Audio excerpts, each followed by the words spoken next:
the Studio Diary. This is the first one. So this is for all the people that sponsored the Kickstarter campaign, which we're really grateful of, to see a little bit of how the album's going to come together. We're about halfway through at the moment.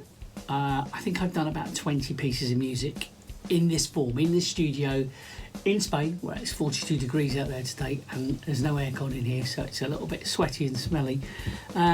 So I've done about 20 tracks. Of that 20, we've chosen 6, and the final number on the album is going to be 10. So the hardest bit, the reason there's 20, it's not because they're all terrible, some of them are. The hardest bit is finding the sound that we wanted for this new album, and that's taken a lot of jigging around, but we've got it. I think we're really close to it now. That thing there, the Variax, is my absolute go-to writing tool. Even though there's other guitars around the place that have specific sounds, I don't know if you could tell, but that's playing Martin acoustic guitar. So what it does is it models other guitars. So it'll model a Les Paul, all different kinds of ages of Les Paul, Stratocasters, Telecasters, then does a range of Dobros, it does a range of acoustic guitars. So when you're writing, that's just brilliant. So I'm in here layering up guitars, and I'll do a solo section with maybe a Les Paul, and then I'll need some acoustic guitar. It saves tuning a dozen guitars. This room's not big enough to have all those guitars. So that thing's brilliant for me, just for this writing stage.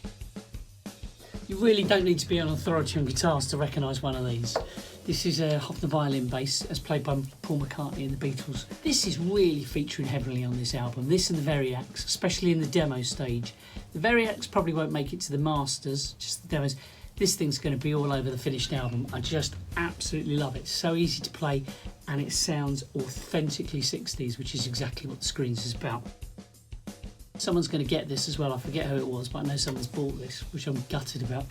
So we're 6 tracks into the album. There's going to be 10 in total, so just over halfway. Colin's working on the lyrics for those 6. I've got another 4 to write, which I'm kind of confident they should be done by the end of September latest.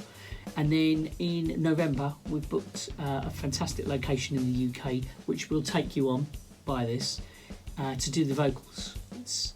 You know, the album's called The Boy Who Waved at Trains. We found a Victorian train carriage, which is like a small hotel, and we can fit the studio out in there for a week or so to do vocals.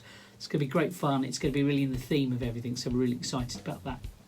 So we'll try and do as many of these insights for you as possible, so you can see what we're doing in the studio, see how we're getting on. Some days they're not going to be fun because we'll probably be pulling our hair out, but at the moment things are good. We're perfectly on schedule, really enjoying the way the sound of the album's coming together. So thanks for watching, thanks for backing us most importantly, because without you guys we wouldn't be doing this. So see you maybe next week and I'll have something new to play you. Okay, cheers, thank you.